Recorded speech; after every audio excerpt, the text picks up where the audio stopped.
Assalamualaikum warahmatullahi wabarakatuh. Halo teman-teman, kali ini saya akan memberikan sedikit penjelasan tentang agama Islam atau yang berhubungan dengan agama kita. Nah, teori yang pertama yaitu berbusana Muslim. Nah, di sini yang pertama menutup aurat. Menutup aurat berarti bagian tubuh kita yang ditutupi dan haram untuk melihatnya. Aurat bagi perempuan yaitu seluruh tubuhnya kecuali muka dan telapak tangan. Nah, kemudian tidak transparan.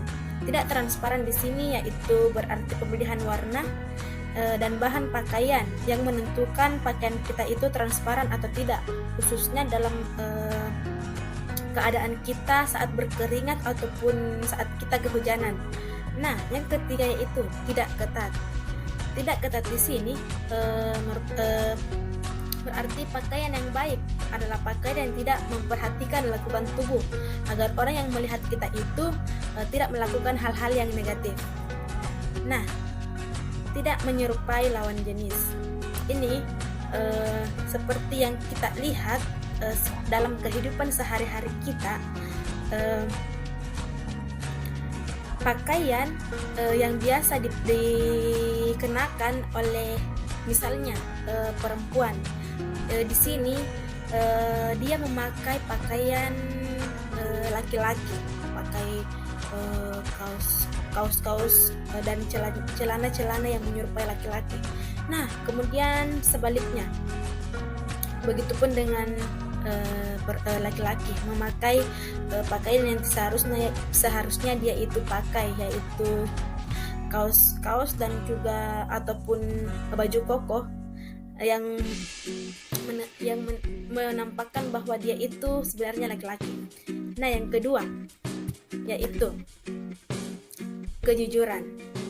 Nah, kejujuran di sini pembahasannya itu hendaklah kalian selalu berlaku jujur, karena kejujuran membawa kepada kebaikan dan kebaikan mengantarkan seseorang ke surga. Dan apabila seorang selalu berlaku jujur dan tetap memilih jujur, maka akan dicatat dan diisi Allah sebagai orang yang jujur.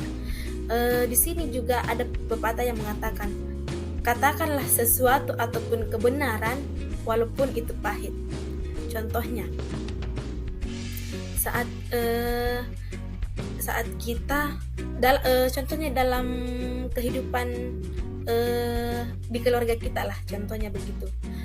Di sini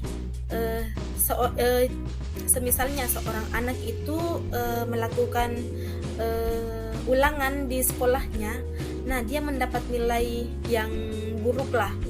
Nah, di sini seharusnya si anak ini memberikan atau memperlihatkan nilainya kepada orang tuanya itu meskipun buruk, kita tetap memperlihatkan bahwa inilah nilai kita, inilah hasil belajar kita. Nah, seperti itu contohnya. Nah, kemudian 4 keutamaan sholat tahajud. Sholat tahajud ini tidak asing lagi ya bagi kita mendengarnya sebagai umat muslim. Nah, sholat tahajud ini banyak yang mengatakan bahwa sholat tahajud ini bagaikan anak panah yang lepas dari busurnya, kemudian tidak pernah meleset sekalipun dari sasarannya. Nah, di sini ada terdapat 4 keutamaan sholat tahajud. Yang pertama itu mendapat tempat terpuji. Nah, siapapun umat muslim yang mengerjakan sholat tahajud ini sudah Allah janjikan mendapat tempat yang layak, yang terpuji, yang baik, yang indah. Karena apa? Karena saat kita melakukan sholat tahajud ini ataupun sholat yang sangat ampuh, doa kita terijabah karena ini dilakukan di malam hari dan keadaan itu sunyi. Allah sudah janjikan di dalam Al-Quran, apa-apa saja yang kemudian kita ambil hikmahnya saat kita melakukan salat tahajud ini. Yang kedua apa? Yang kedua yaitu penghapus dosa. Nah, ketika kita melakukan salat tahajud ini, dosa-dosa yang telah kita kerjakan itu sedikit demi sedikit akan dihapus. Yang ketiga yaitu dapat membukakan pintu surga. Nah, seperti apa? Saat kita melakukan sholat itu, semata-mata kita melakukannya itu ikhlas karena Allah, dan apa yang telah Allah janjikan itu bisa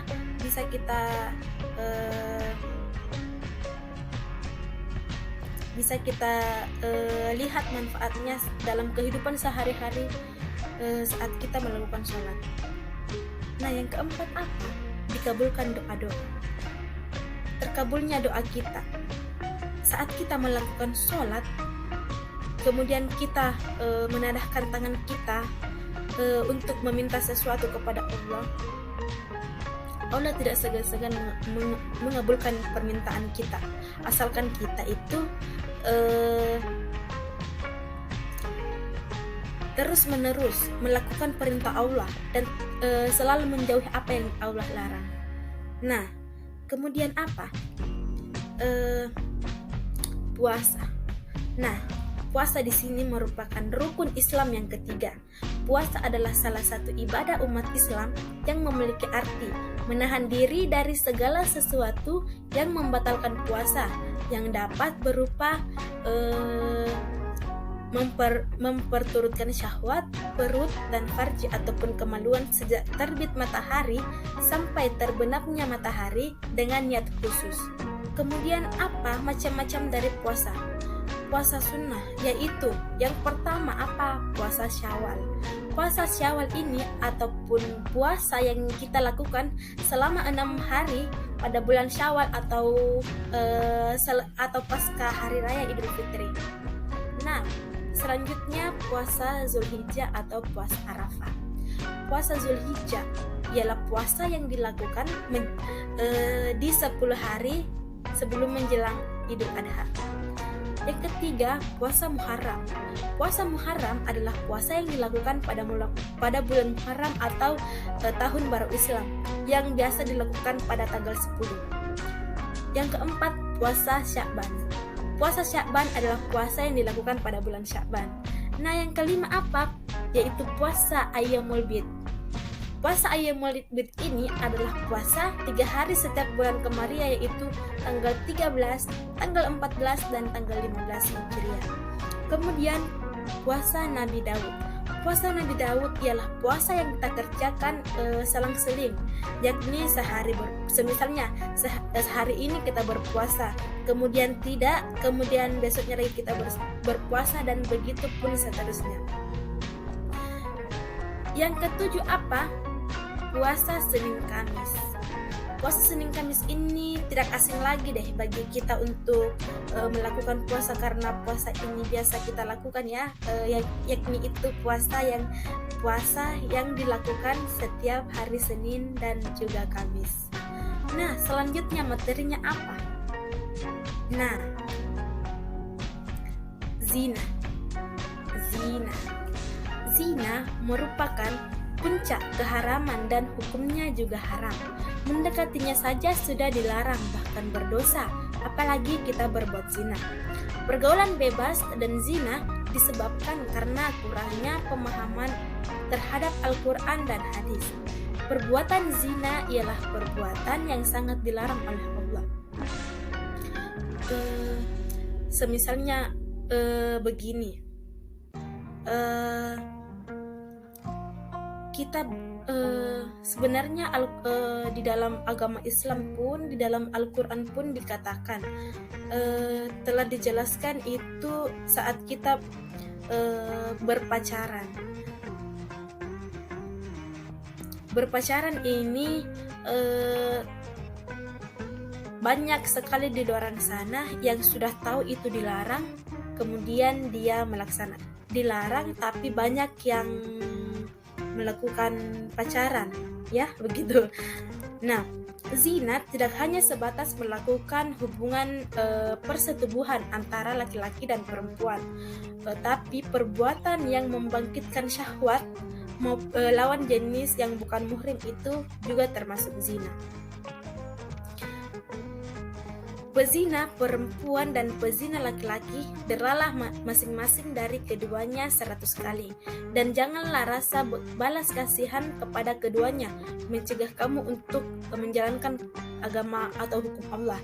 Jika kamu beriman kepada Allah dan hari kemudian, dan hendaklah pelaksanaan hukuman mereka disaksikan oleh sebagian orang yang beriman. Ini dijelaskan di surah An-Nur ayat 2. Nah, mungkin sekian materi dari saya. Mungkin banyak kekurangan karena ini dari masih proses pembelajaran. Nah, sekian teman-teman. Wabillahi taufiq wal hidayah. Assalamualaikum warahmatullahi wabarakatuh.